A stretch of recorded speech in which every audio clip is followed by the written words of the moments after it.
ये जगत रे जहा किसी दृश्यमान देखा जाउची ये गुडी को ब्रह्माना परमात्मा का द्वारा सृष्टि हला बोली गुटे। द्वितीय प्रश्न हला जेते बेले मातृगर्भरे पिंडटा उत्पत्ति हला बेले सेटा गठन कर निर्माण करता किए ब्रह्माना आ किए बोलबार प्रश्न गुटे आसला हेले आज दुईटा प्रश्न रो प्रथम प्रश्न कहबा द्वितीय प्रश्न उत्तर काली कहबा कहीं बोले समय होबन 8:40 नहीं भिन्न भिन्न पुराण रे भिन्न भिन्न कवि माने विभिन्न प्रकार लिखुछन बुझल ना हेले केते पुराण रो आ गीता रे आ अन्य शास्त्र रे किए को प्रकार लिखिछन्ति बोलबार उद्देश्य को लक्ष्य कर मु 4-5टा उदाहरण स्वरूप देकरी विषय रे मु कहबी तुमको बुझल ना हेले पंचदशी द्वैत बोलबार महान ग्रंथ वेदांत ग्रंथ रे तारे गुटे लिखिछन्ति कोन बोले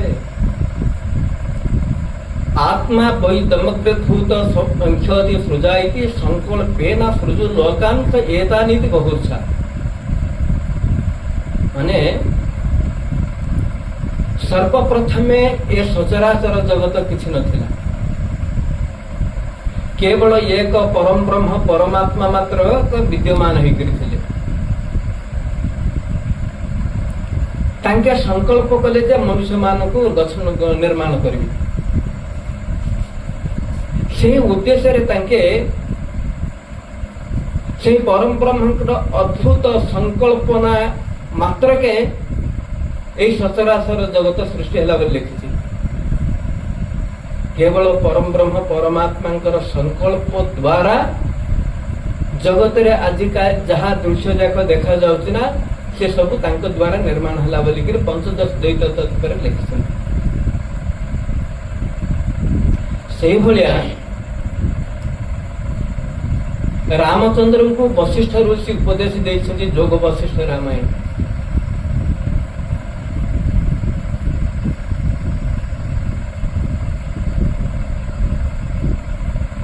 सेही ब्रह्मंकर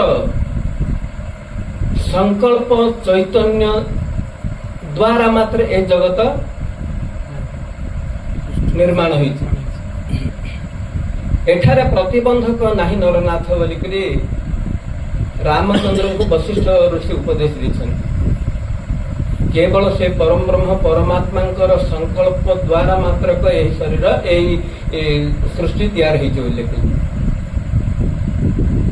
तापरे भीम भोई तांको स्तुति चिंतामणि रे लिखिछन्ति कोन बोली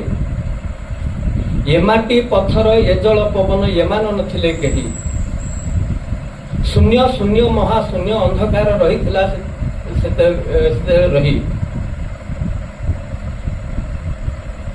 चंद्र सूर्य तारा आकाश नथिले नवलक्ष तारा गण दिवस रजनी एका होइथिला नथिला रचना मान पृथ्वी आपते जो वायु आकाश एमाने केही नथिले शून्य शून्य महाशून्य अंधकार रहिथिला सेते बेले संकल्प गोचरे सर्वे छंदीपुरी संचरी त्रिपुरा मही ए सचराचर ब्रह्मांड मध्य सब किसी किए नथिले केवल शून्य शून्य होइथिला से शून्य परम ब्रह्मंकर संकल्प मात्र के यही संसार सृष्टि हला बोली भीम होई तांकर स्तुति चिंतामणि लिखिछन्ति से भलिया 46 पटल भक्त बलराम दास मत लिखिछन्ति जेमन पंचशखर महान गुटे सखा रवि शशि दिवा निशी नथिले माने ब्रह्मा विष्णु महेश्वर नथिले से काले सर्वे नाश गले अंड भासुथिला जले अनाकार से काल मते विचार कले बिंदु अंड सम अछि नाही हेतु कर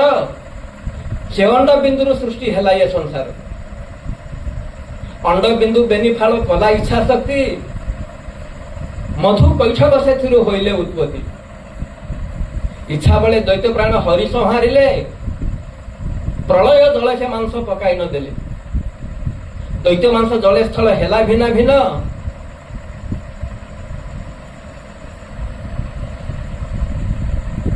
दैत्य मांस जले स्थल हेला भिन्न भिन्न मायाधर सृष्टि पाई जलाइले मन पद्मध्वनि ब्रह्मा नाभि कमलु जन्मे निराकार आदेश रे सृष्टि करिले एवं आर शेषर सारांश होची केवल भगवान परम ब्रह्म द्वारा मात्र ये संसार उत्पत्ति है बोली लिखला यही सृष्टि रचना विषय रे पराशर मुनि मत विष्णु पुराण रे मत लिखिछन कोन बोली स्वयं महिमा सागर जे परम ब्रह्म ताहां ठारू प्रकृति पुरुष जन्म एकरु अनेक जन्म होइले एही परि भाबे सृष्टि हाथ जात हेले बोली लिखले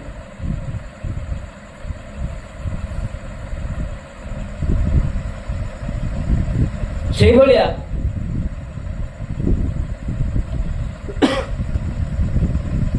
गीता रे मत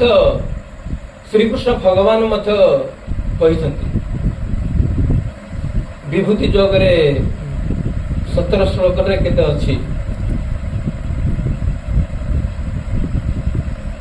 कौन बोली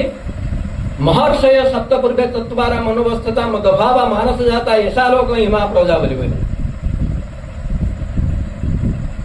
सर्वप्रथमे केवल भगवान थिले तांके संकल्प कले जे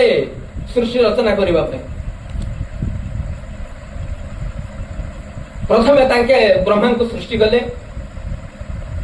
ब्रह्मा 1000 वर्ष तपस्या करी जानी पारले जे से परम ब्रह्म मते सृष्टि गठन करिबा को एठी पठै संती सेते बेले तांके प्रथमे तांकर शक्ति बलरू मनरू 4 जन को जन्म कले सनक सनंद सनत कुमार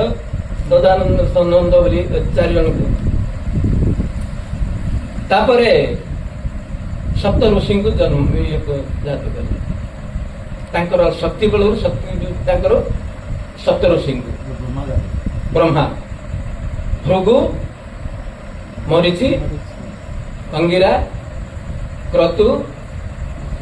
वशिष्ठ एमानकु पुलस्त पोल एमानकु सप्त ऋषि कले यही भलिया गीता रे लिखि अथर्व वेद रे अछि कोन ना से सर्वप्रथमे से नारायणंकर शक्ति बलरू सर्वप्रथमे अष्ट वसु 11 रुद्र 12 आदित्य इंद्र एमानकु सृष्टि कले तापर एटर अनेक अन्य जनर अनेक जन्म हेले लिखि सेही भलिया बराह पुराण रे मध्य लिखिसंती कोन से भगवान शक्ति ब्रह्मा विष्णु शिव को जात करी ए प्रकार तांकर कल्पना रे जन ए प्रकार जात कले बोली सेही भलिया भागवत रे मध्य लिखिति